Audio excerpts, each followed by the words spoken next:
उत्तर प्रदेश के एक कॉलेज में एक भाषण होना था। सभागार छात्र छात्राओं से खचाखच भरा था कि तभी संबोधनकर्ता ने भाषण शुरू करते हुए कहा, माताओं और भाइयों। माताओं शब्द सुनकर सभी लोग जोर जोर से हंसने लगे। छात्राएं भी स्तब्ध थीं। ये संबोधनकर्ता कोई और नहीं बल्कि पंडित दीनदयाल उपाध्याय थे। तब दीनदयाल जी ने समझाते हुए कहा कि मैंने सोच विचार कर ही माता शब्द का उल्लेख किया है, क्योंकि हमारी संस्कृति सभी महिलाओं को माता के रूप में देखना सिखाती है। यह संस्कृति ही हमारा जीवन स्रोत है।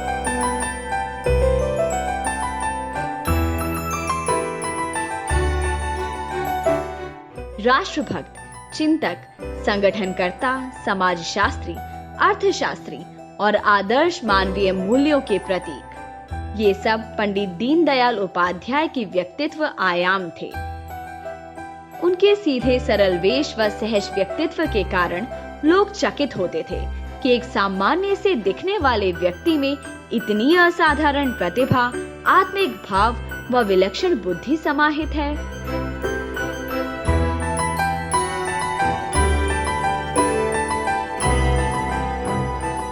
25 सितंबर 1916 को जन्मे पंडित दीनदयाल उपाध्याय को बचपन में सभी दीना कहकर पुकारते थे। बाल्यकाल में अपने माता पिता को खो देने वाले पंडित जी का जीवन बहुत संघर्षपूर्ण रहा। दीनदयाल जी अमेरिका, इंग्लैंड, पश्चिम जर्मनी और पूर्व अफ्रीका गए, लेकिन उनका वेश परिवेश पूरी तरह भारतीय संस्कृति का परिचायक था।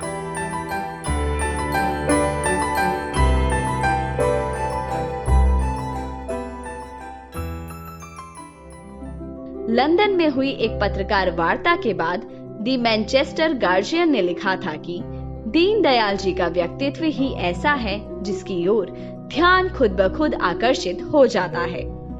उनकी सरलता, निष्ठा व कर्मठता को देखकर श्री गुरुजी को अत्यंत आनंद आता था। वे कहते थे कि वे हम सबके लिए आदर्श हैं। राष्ट्रीय स्वयंसेवक संघ के संस्थापक डॉक्टर हेडगेवार का चरित्र लगभग 500 पृष्ठों में मराठी में प्रकाशित हुआ था। पंडित जी ने ही उसका हिंदी में अनुवाद किया, परंतु उन्होंने उसमें अपना नाम छापने की अनुमति नहीं दी। बस इतना कहा कि उस महान पुरुष के चरणों में यह मेरा छोटा सा उपहार है।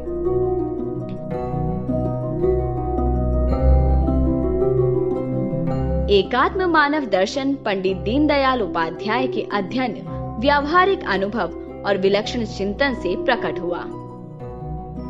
डॉक्टर राम मनोहर लोहिया ने कहा था कि दीनदयाल जी का एकात्म मानव दर्शन का विचार समाजवादी विचार से भी अधिक समाजवादी है।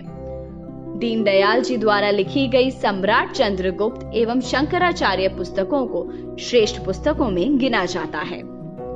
पंडित दीनदयाल उपाध्याय कई सालों तक सार्वजनिक क्षेत्रों में कार्य करते रहे, लेकिन कभी भी उन्होंने अपने नाम का प्रचार प्रसार नहीं किया। वे हमेशा अपने सहयोगियों को सामने लाते थे। राष्ट्रीय पटल पर उपाध्याय जी एक ऐसे विचारशील नेता के रूप में उभर रहे थे जो उस समय सत्ता में बैठे लोगों का विकल्प बन सके। उस समय सत्ता कांग्रेस के हाथ में थी और इंदिरा गांधी देश की प्रधानमंत्री थी। श्रीमती इंदिरा गांधी पहले ही उन वरिष्ठ कांग्रेसी नेताओं को किनारे लगा चुकी थी जो उन्हें चुनौती दे सके, और इसी तरह वे बाहर से मिलने वाली किसी चुनौती को भी कुचल देना चाहती थी। 1968 की रात्रि को पंडित जी लखनऊ से पटना जा रहे थे। अगली सुबह मुगल सराय स्टेशन पर पंडित जी का शव मिला और पूरा देश शोक में डूब गया। आश्चर्य की बात यह है कि इस घटना की तत्कालीन राज्य और केंद्र सरकार ने कोई जांच नहीं करवाई। आज तक भी इस रहस्य का उत्तर नहीं मिल पाया कि इस संत पुरुष की हत्या किसने की। राजनैतिक टीकाकारों का मानना है कि उस समय जो लोग सत्ता में थे उनके सामने उपाध्याय जी ऐसी चुनौती बनते जा रहे थे जिससे पार पाना असंभव था। शायद इसीलिए उन्हें रास्ते से हटाने का षड्यंत्र रचा गया। यदि आपको हमारा ये वीडियो पसंद आया तो इसे लाइक करें, शेयर करें और चैनल को सब्सक्राइब करना न भूलें।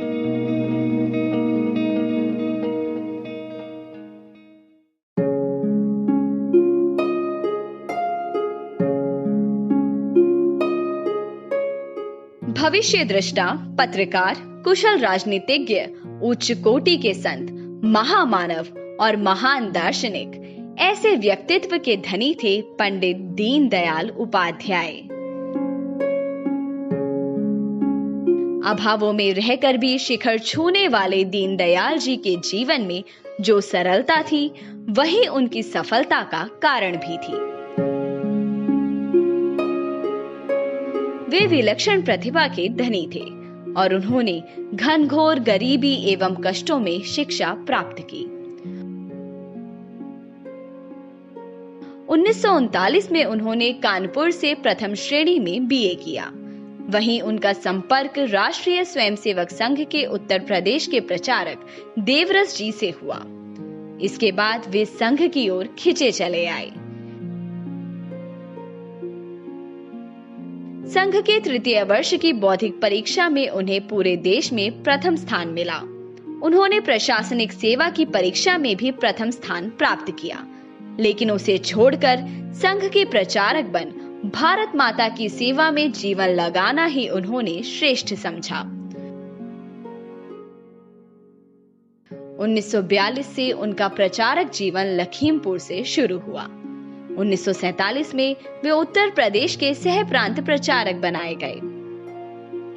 डॉक्टर श्यामा प्रसाद मुखर्जी नेहरू के मुस्लिम तुष्टीकरण की नीतियों के विरोध में राष्ट्रीय विचारों वाले एक नए राजनीतिक दल का गठन करना चाहते थे। डॉक्टर श्यामा प्रसाद मुखर्जी ने संघ के तत्कालीन सरसंघचालक श्री गुरुजी से संपर्क किया। तब श्री गुरुजी ने दीनदयाल जी को डॉक्टर श्यामा प्रसाद मुखर्जी का सहयोग करने को कहा। इस प्रकार भारतीय जनसंघ की स्थापना हुई।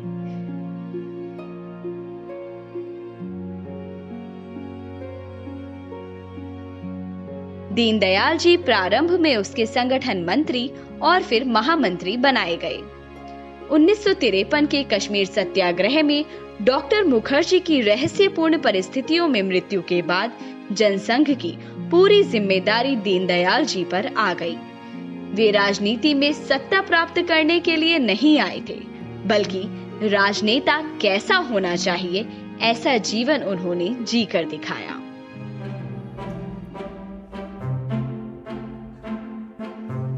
एक पत्रकार के रूप में भी दीनदयाल जी ने राष्ट्रवादी विचारों का प्रचार प्रसार करने में बड़ी महत्वपूर्ण भूमिका निभाई। दीनदयाल जी ने पत्रकारिता एवं लेखन के क्षेत्र में भी अभूतपूर्व कार्य किया। राष्ट्रधर्म, पांचजन्य, ऑर्गेनाइजर एवं स्वदेश समाचार पत्र एवं पत्रिकाएं उन्हीं की देन हैं।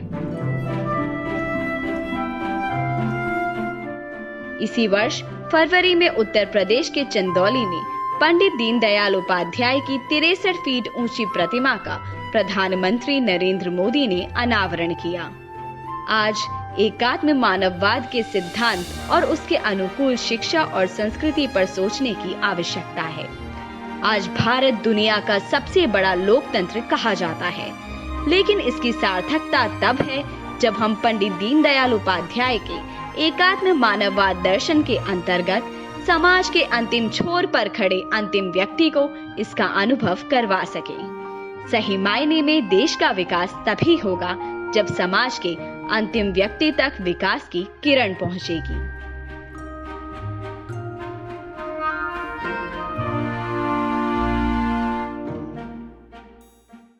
यदि आपको हमारा ये वीडियो पसंद आया तो इसे लाइक करें, शेयर करें और चैनल को सब्सक्राइब करना न भूलें।